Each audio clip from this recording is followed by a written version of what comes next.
Joining me live is the Shadow Treasurer Angus Taylor. Angus Taylor, thank you for your time as always. Do you welcome the fact that 82% of the revenue upgrade has gone to the bottom line, that the government's banked it? Well, the truth is that there's $185 billion of extra spending in this budget over the medium term, Kieran, and that's a big number. And sadly, what we're seeing is in terms of initiatives in this budget, there's $2 of spending for every dollar of revenue. So that's inflationary. And the sad reality of this budget is it's not a budget that will support hardworking Australians to get ahead. If you take a typical family with 3 kids, they're going to be $25,000 a year worse off under this budget. And you'll have viewers out there now watching this who will feel worse off and have felt worse off over the last year.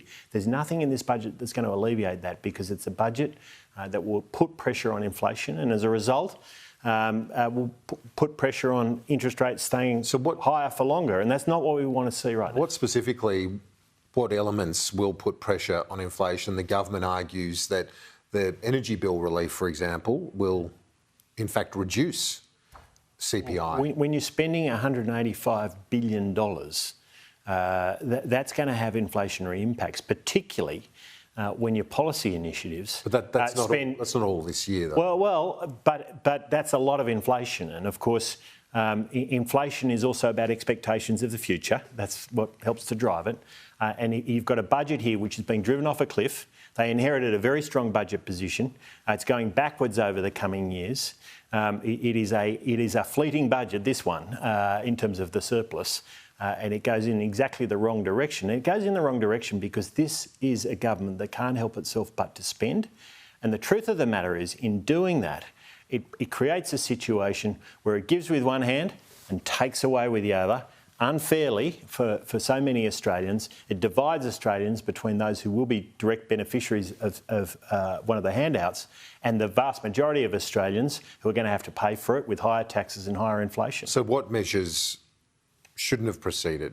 Well, there's a number, and we've already talked about many of these. There's $45 billion of spending that'll have $18 billion of interest costs associated with it that we've opposed here in the Parliament in recent months.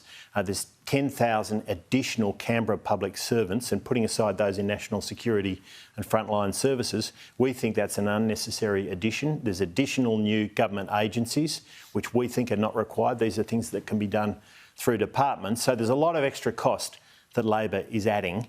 $8.6 billion of foreign aid, not in the Pacific, beyond that. And these are initiatives we think are not necessary at a time when Australians really are facing those very strong inflationary pressures.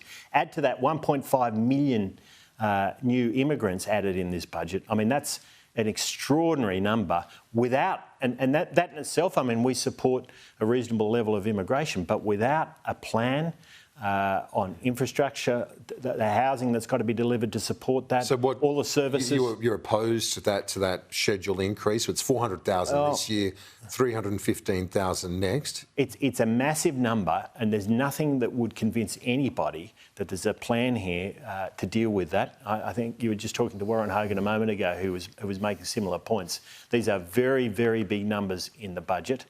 They risk being inflationary because of the pressure it will put on housing and other things. And you've got to say, this is not well thought through. Do you give the government some credit for getting to surplus, though, the first one in 15 years? I think a drover's dog could have got to a surplus here. I mean, from November 2021, when Victoria and New South Wales opened up, our economies were opening up post-pandemic, through to the May budget, we know the budget was in surplus.